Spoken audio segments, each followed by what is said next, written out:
տպավորություն է, որ բոլոր համակարգերը իրար հետ համագործակցում են, այսինքն բանկ, չգիտեմ, եւ տարբեր հաստատություններ։ Զեղծարարները հանգիստ կերպով արդեն տարիներ շարունակ կարողանում են իրենց գործունեությունը ծավալել եւ ավելի ընդլայնվել։ Խնդիրը դրանումն է, որ բոլորը փաստում են, որ 21 թվականից այս կողմ զեղծարարության թիվը աճել է եւ ոչ մի բանկ, այդ թվում նաեւ իմ բանկը, ոչ մի գործունեություն չի ծավալել պաշտպանությունը ավելի ամրացնելու գործում։ Մեր խնդիրը այսօր, մեր հավաքվելու նպատակը այսօր նա է, որ մենք ստանանք, այսինքն ու պահանջում ենք հանդիպել վարչապետի հետ, որպեսզի ի վերջո տեղյակ լինի, եթե տեղյակ չի, թե ինչ է կատարվում իր ղեկավարած երկրում։ Պաշտպանությունը պետք է շատ ավելի ուժեղ լինի։ Ծրագրերը շատ սխալ են գրված։ Վարկը հաստատվում է, զեղծարարը կարողանում է այլ երկրներում այդ գումարները ծախսել, վերջում նոր բանկը գլխի ընկնում, որ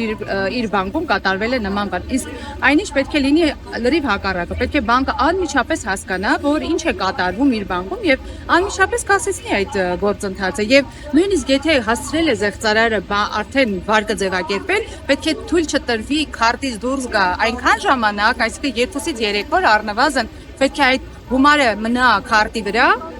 տեղեկանան հաճախորդից ինքն է վարկ վերցրել, ձևակերպել, թե ոչ նոր թույլ տան այդ վարկերը օգտագործել եւ մինիմալ բան եմ ասում, գոնե կարելի է չէ նույնականացնել թեկուզ հեռախոսով դեմքով նույնականացնել այդ անձը տվյալ անձն է, որ վարկ է ձևակերպում, թե ոչ։ Եթե մենք հասարակ քաղաքացիներս կարողանում ենք լուծումներ ինչ որ գտնել նմանատիպ ուժեղացնելու, ես համոզված եմ, որ իրեն կարող են, բայց չեն անում տարիներ շարունակ։ Փորձել եմ մոտ գործել, բայց երրորդ անգամից տվել արգելափակում։ Ես զանգահարել եմ բանկը եւ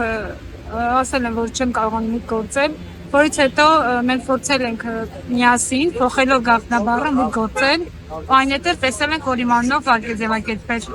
Ինձ հորդորել են դիմել ոստիկանություն, ես նույն ժամանակ զանգահարել եմ ոստիկանություն, մի ժամվա ընթացքում գնացել եմ, արձանագրությունը տվել եմ, բայց մինչև առայսօր դեռ ոչ մի պատասխան։ Բանկը լավ կլինի վերահսկի իր աշխատանքը։ Բանկերին դիմում ենք, որ